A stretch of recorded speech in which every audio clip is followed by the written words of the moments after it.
అందరికీ నమస్కారం.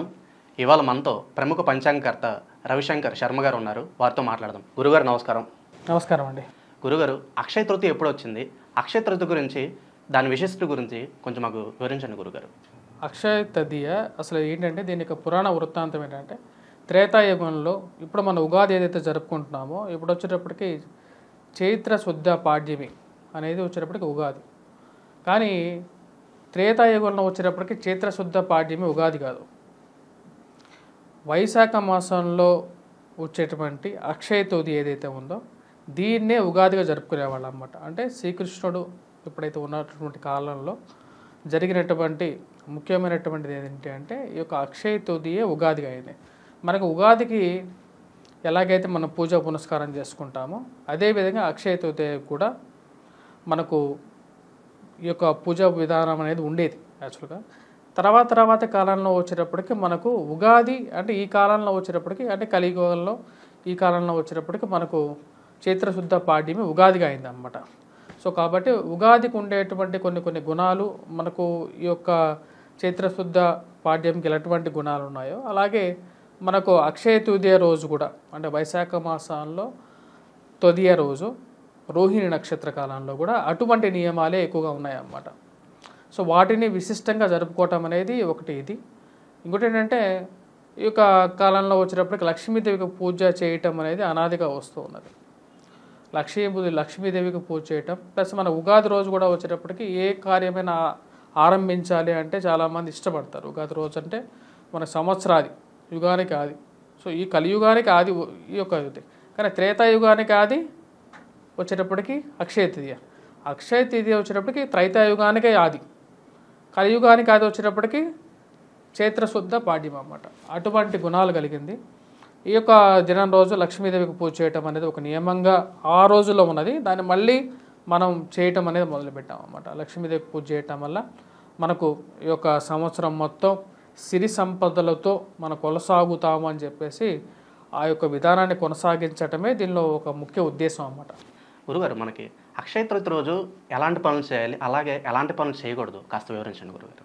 ముఖ్యంగా అక్షయ తృతీయ రోజు మనకు వచ్చేటప్పటికి జనాల్లో ఉన్నటువంటి ఒక ముఖ్యమైనటువంటి ఆలోచన ఏంటంటే బంగారాన్ని కొనాలి అనేది అందరికీ ఉన్నటువంటి ఒక ఆలోచన. అదేవిధంగా నూతన వస్తువులు కొనాలి అనేది, నూతన వస్తువులు కానీ ఎందుకంటే తదియ రోజు రోహిణి నక్షత్రము మంచి అనుకూలమైనటువంటి గడియలు, వైశాఖ మాసము ఇవన్నీ ఉన్నాయి కాబట్టి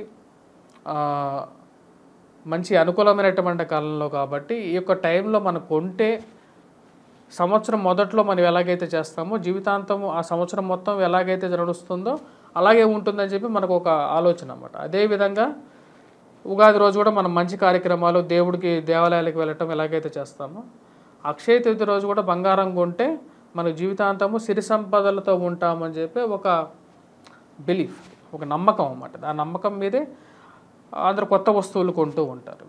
ఈ యొక్క దినం రోజు వచ్చేటప్పటికి నూతనంగా ఇంట్లో వాళ్ళు ఎవరైనా ఏదో పూజ లక్ష్మీదేవికి పూజ చేసుకోవటం అనేది అనాదిగా వస్తున్నటువంటి సాంప్రదాయం అన్నమాట. ముఖ్యంగా ఇప్పుడు చూస్తున్నట్లయితే ఇప్పుడు సమయం మనం చూసినట్లయితే మనకు ఉదయం పూట మేషలగ్నం అనేది ఉంది. దాదాపు 6:50 వరకు మేషలగ్నం ఉంది. మేషలగ్నంలో అంటే శుభ సమయం, శుభముహూర్తం, శుభ పూజ. అంటే పూజకి ఫలం అనేది ఉండాలి. అంటే మనం చేసేటువంటి చాలా ఫలాలకి పూజకి ఆ ప్రతిఫలం అనేది ఎలా తగ్గుతుంది అంటే అక్కడ ఉన్నటువంటి సమయాన్ని బట్టి వస్తుంది అన్నమాట. ఇప్పుడు మేషలగ్నంలో 6:50 వరకు చాలా మంచి ముహూర్తం ఉందన్నమాట. ఆ ముహూర్తంలో మనం లక్ష్మీదేవికి పూజ చేసుకుంటే యోగ్యకారకంగా ఉంటుంది. ఎందుకంటే లాభస్థానంలో శని, ధనస్థానంలో గురువు ఉన్నాడు.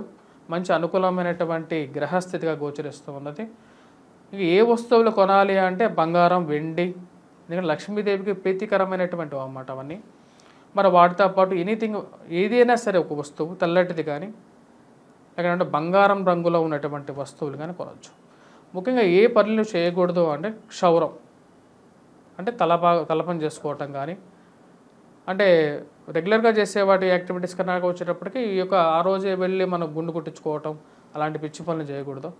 అదేవిధంగా ఎవరికైనా డబ్బులు అప్పు ఇవ్వటం, ఆ రోజు బ్యాంక్ లోన్లు తీసుకోవటం కానీ ఆ రోజు కాకుండా మిగతా రోజుల్లో తీసుకోవచ్చు. ఏ రోజు అయితే బాగుంటుందో ఆ రోజు తర్వాత రోజు చూసి తీసుకోవచ్చు.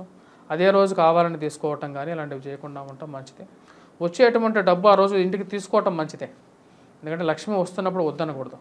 కానీ లక్ష్మి వేరే వాళ్ళ ఇంటికి ఇచ్చేటప్పుడు మటుకు ఒకటికి 2 సార్లు ఆలోచించి ఆ యొక్క ధనాన్ని ఇవ్వటం అనేది, వడ్డీకైనా సరే ఆ రోజు డబ్బులు ఇవ్వకుండా ఉండటం అనేది చాలా ముఖ్యం అన్నమాట.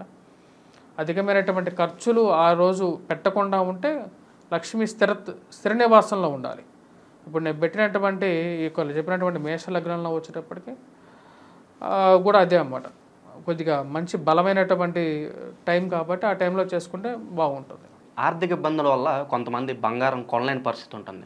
అలాంటి వారు ఆ రోజు ఏం చేస్తే మంచిది అంటారు? ఆ రోజు వాళ్ళు ముఖ్యంగా వచ్చేటప్పటికి కుంకుమార్చన చేసుకోవచ్చు.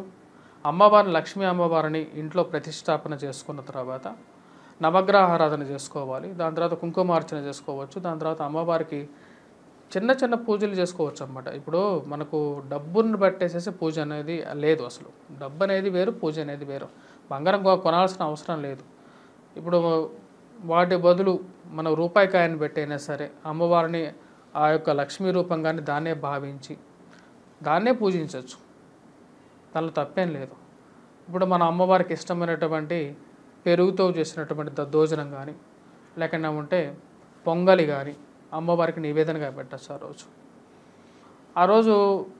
ఏ ముఖ్యంగా వచ్చేటప్పటికి తామర పూలు, అమ్మవారు వచ్చేటప్పటికి కలువ పూల్లో ఎక్కువగా నివసిస్తూ ఉంటారు కాబట్టి అమ్మవారిని 108 కలువ పూలు, అంటే 108 కలువ పూలు అంటే ఈ రోజుల్లో సిటీలో రేటు కూడా ఎక్కువగా ఉంటుంది కాబట్టి అంత డబ్బులు పెట్టలేని వాళ్ళు ఒక కలువ పువ్వు అయినా పెట్టుకోనొచ్చు. అది కూడా లేని వాళ్ళు అమ్మవారికి ఎర్రటి పూలు, ఏవైతే మందార పూలు కానీ ఏవైతే ఎర్రటి పూలతో అయినా సరే అమ్మవారిని పూజించవచ్చు. మనసు అనేది ఎప్పుడైనా సరే భక్తి అనేది మనసులో ఉండాలి. అంతేగాని నువ్వు బయటికి ఆర్భాటంగా ఏదో జనాల కోసం నువ్వు ఎప్పుడూ ఏ పూజ చేయొద్దు. అదే శాస్త్రం చెప్తుంది అదనమాట. జనాల కోసం నువ్వు ఆర్భాటంగా ఏదైనా పూజ చేసినా సరే అది నీకు ప్రతిఫలాన్ని ఇవ్వదు. దేవుడు మనసులో లేనప్పుడు బయట ఎక్కడ మనం వెతుక్కోలేం లేదు. కాబట్టి మనం ఆల్వేస్ ఏంటంటే మన శాస్త్రం కూడా అదే చెప్పింది. కానీ ఎవరెవరు ఎలా అనువదించుకుంటున్నారనే దాన్ని బట్టి దాని యొక్క రూపం మారుతూ ఉంటుంది అంతే. అంతకన్నా ఇంకేం లేదు. ఈ యొక్క పూజను వచ్చేటప్పటికి ఆ రోజు ఎర్లీ మార్నింగ్ అవర్స్లోనే చేసుకుంటే కొద్దిగా బాగుంటుంది. ఎందుకంటే మనసు పవిత్రంగా ఉంటుంది, శరీరం పవిత్రత చేసుకొని, అంటే ఏవైతే రెగ్యులర్ యాక్టివిటీస్ ఉన్నాయో అవన్నీ చేసుకొని అమ్మవారిని పూజ చేసుకొని నూతన వస్త్రాలు లేకపోయినా సరే ఉతికిన వస్త్రాలైనా సరే ధరించి ఆ రోజు తలస్నానం చేసుకున్న తర్వాత అమ్మవారిని పూజించుకుంటే, ఎందుకంటే ప్రతి ఒక్కరికి లక్ష్మి ఈ రోజుల్లో స్థిర నివాసం అంటే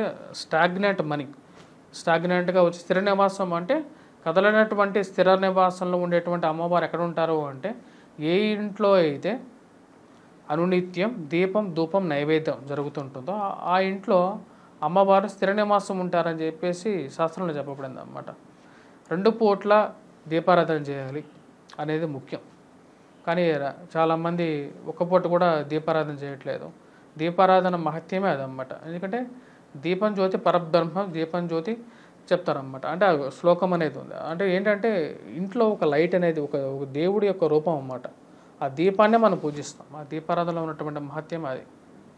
అక్షయ తృతీయ గురించి ఎన్నో విషయాలు మాతో పంచుకున్నందుకు ధన్యవాదాలు. ధన్యవాదాలు.